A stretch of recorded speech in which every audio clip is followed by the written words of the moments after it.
Hey, I'm JD Hagler, and this is Aux'Arc Climbing. Today we're going to do a review of Rampf 3092-2.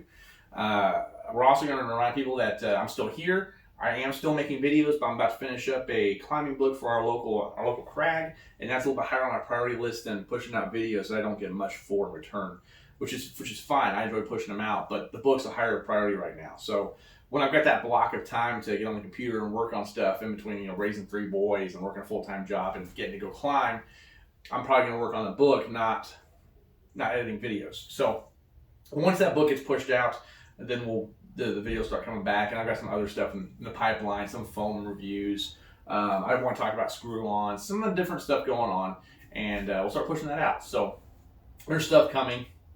Just got to get through life. The main reason I want to talk about this video, though, the main reason I'm taking a break to get this one out, is that there's a couple of things coming around. So number one is that I've had this Rampf 3092-2 on my wall now for a minute, and it's time to talk about it. The main reason is that Alumilite hasn't changed anything, but the reason that RC3 is more affordable, in my opinion, and accessible to home wall casting is because of the 40% off coupon here in the United States through Hobby Lobby. Well, as of March 1st, that 40% coupon is gone. They're no longer doing that. Hobby Lobby does like to cycle different departments through their half off sale. Like paintbrushes are half off this week, and yarn is just half off this week. I've never seen them do that with casting supplies. So now it's full cost all the time, and that means a pair of these bottles is $30. All right, for a liter of resin is $30. This takes Alumilite out of the competitive market, in my opinion. You can still order online through their website and get that 10% off your first order through use my code, the JD Climb 10. But after that, it's just not that affordable anymore. And trying to buy local through Hobby Lobby, which I felt was their biggest strength, is now no longer really an option because that 40% coupon's gone. You're paying $30. And for $30, you can order from Smooth on Amazon, Smoothcast 320, get free shipping on it maybe. And you get probably a better polyurethane, or a resin at that point. So that's kind of hard on the Alumilite, and I want to bring that up, and then I want to talk about the Rampf 3092. So with that change in mind, the other thing is this Rampf 3092. It's been on my wall for a minute. This purple route coming across diagonal has been up now for at least 6 months, if not more. Really have enjoyed this route. I have spent hours and hours on this route. I have projected this route so much. That first 2 months, it was outside of my pay grade, and I really struggled on it, and I spent a lot of time fighting those feet and working through those feet and developing the pin strings I needed for these shallow holds to get through it, and then the body positioning and the core tension. This has been a really great route for me. Now, the hand holds haven't seen as much wear just because it's hand holds. They don't take that beating. However, the feet have seen all kinds of traffic. The feet have just gotten beat on constantly by warming up on this wall, by people climbing on this wall. Not just me. I've got 4 or 5 other people that come climb here with me. So it's seen a lot of use. No, not as much use as you would see on a gym wall. But for the last 6 months, these holds have been in the same rotation, the same spot, the same route of the wall. And every climbing time we come out here, this route gets hit 2 or 3 times. So per person. So they've seen traffic. I've done my best to simulate the amount of traffic that they would get in a short period of time in the gym, or a couple of months in the gym. Stuff that shows wear on my RC3 starts showing wear long before that. My Smoothcast 320 starts showing wear. All that stuff starts breaking down pretty quick. I said you can't. I've got some Smoothcast 320 in a gym in Memphis that's still hanging in there, which really surprises me. But the edges are all polished. It's all pretty worn smooth. They're getting to be some pretty tough holds. This stuff is lasting so much better. So I cast some granite edges because of that sharp edge that keeps all the way around it, rather than these smooth, already kind of rounded edges. And I put these down for feet for that reason, because I wanted them to take the brunt of it and really test it out. And so I'm really, really happy with how this stuff is weathered. I have fought on these things. I have grinded them. I've kicked them. I've pushed on them. I've shoved them around.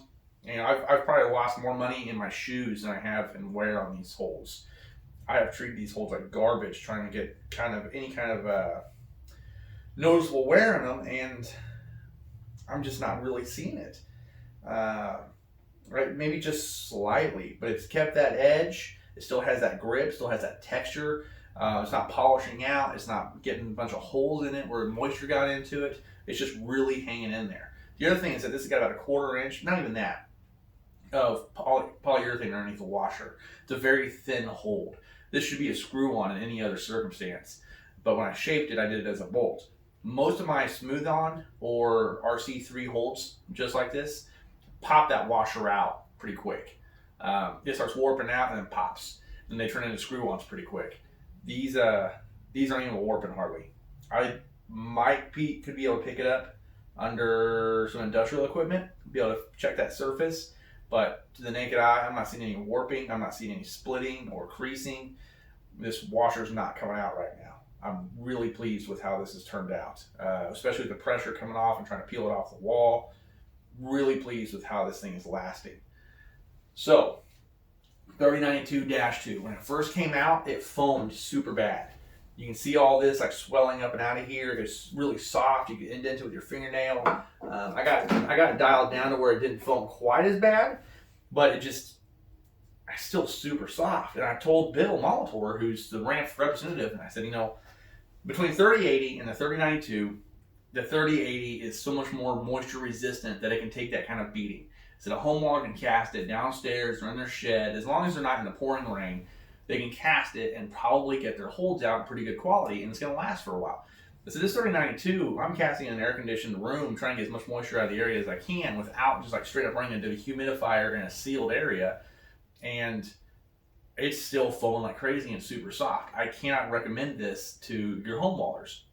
Now, there are companies out there that have played with this, some guys that have their shop set up, they've got the humidifier, they've got the HVAC system to support it, and they're able to cure it properly. They're able to pressure cast it, they're able to degas it if it needs it, they're able to let it sit and be heated for a certain amount of time, and they're getting some fantastic results with that 3092-1.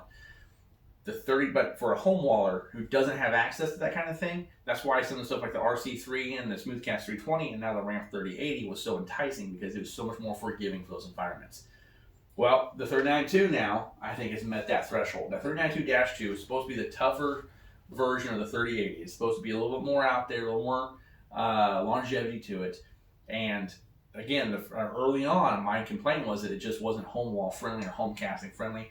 I got rescinded that now. I think they've crossed that threshold. I think they figured out the problem, and I think this is really great stuff. If you're going to if you reach out to Bill Molitor, I'm going to post his email here, and if you reach out to him and order some of this stuff, I don't see any reason why you wouldn't go with 3092-2. They're the same price. The 3092 is supposed to be a little bit harder stuff. Unless Rampf changes prices and 3080 is a little cheaper, I'd go 3092 because it's going to work. It's going to cast for you just fine. I still wouldn't stand out in the rain, but that's the same with polyurethane. Don't introduce water to your system. Don't get water in your silicone. Don't have water sitting on your table nearby. Polyurethane just sucks that stuff in and creates a lot of problems. But for everybody that keeps those precautions and maintains that as much as they can, I think the 3092-2 is doing really good. So let's talk price. They come in the quart size, the gallon size, and then you can get it in a pail. The pail is pretty far out there. You're talking some climbing hold companies. And then you can get them pre-dyed for a little bit more money, not much. You can get them pre-dyed, so everything's the same color, all that good stuff, or you can order the dyes separately. Which I talked about in the 3080 video. The quart kit comes with, all of it comes with the same two chemicals, the polyol and the isocyanate, I don't know on that one. Someone can correct me on it. One of them's out the white creamier stuff that you mix the color into first, and then the other is the more fluid, higher viscosity, a little bit clearer stuff that you mix into it. This stuff's precise enough that I would not mix it together unless you have a scale that can do grams. This is not mixed by volume, it's mixed by weight. You can't just pour 50-50 of the same. It's like, I think it's like a 90, I said it on the bottle actually, in fact. It's a 190, so you're going to pour, if you pour a gallon of this, you're going to pour 90% of a gallon of the other side. So you can't just go by volume. I would get a gram scale and do the math. Rampf has a sweet little calculator that you can pick up from Bill. In fact, he's got an Excel sheet that he can send you We'll probably play with that later in another video. We'll do a die video specifically where we talk about that, but it does all that math for you in the formulas. But just as long as you can do percentages, it's not that bad. But I would have a scale for it. It's not as easy as just 50-50. Have at it with RC3 or Smoothcast 320, but it is a much better product. The quart size is about $75. Now that sounds a bit steep, probably because it is, because you're getting a lot more for it. Whereas I get 2 of these bottles of Alumilite or Smoothcast, pretty similar. I can get 2 of these for $30, or I can get 2 of these, which are considerably bigger, for $75. I do wish Rampf had a smaller size option that you could pick up $30, a trial unit, but the quart is as good as it gets. This is 14 ounces, and this doesn't say ounces on it. It says pounds. So it's got about 2 pounds per these bottles, whereas these are, I think these are closer to a pound together. So I don't think this is quite double your normal container size, but I think it's worth the $75. Now, if you go up to the gallon kit, it's like $103. So for another a little over $25, for a little over $25, you can pick up the gallon kit instead of $75 for this. I don't know if I would just do anything less than these. I think this is where it's at. And if you get a sample, it'll probably come in those, but this is probably the best way to go. This is your best bang for the buck. And at those prices, it's very comparable to Alumilite or Smoothcast 320. Very comparable, if not coming out on the winning side of those sometimes. Now, your dye, you have to purchase separately. This is stuff you want to cast probably without a dye. It's almost translucent a little bit without a dye. I would get a dye. Now, you can for a little bit more, you can pay for it with dye already mixed in. So you can get it in whatever color you want. At this much volume, that's a ton of holes in one color. That's just so many holes in one color. That's a massive amount. That's probably most of this wall here worth of polyurethane in one color, if not all of it, which is way too much for a home wall. I don't need that much in one color. So what I would do is for $20, you can pick up a sample kit of 5 different colors.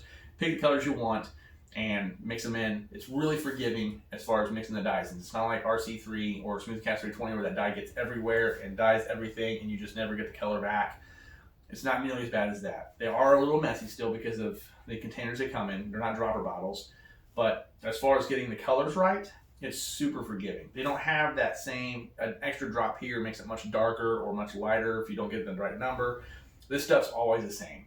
As long as you're within the right ballpark, what you're going to see is chemical issues for the ratios being wrong rather than color issues. So all of my colors have been multiple sets, different castings, and it's all come out the same color. I really like the dye system with these guys. So for $20, I would get their sample set. That's got 5 different colors. And that way you can get a variety of holds out instead of just being locked into pink or green or whatever color you ordered.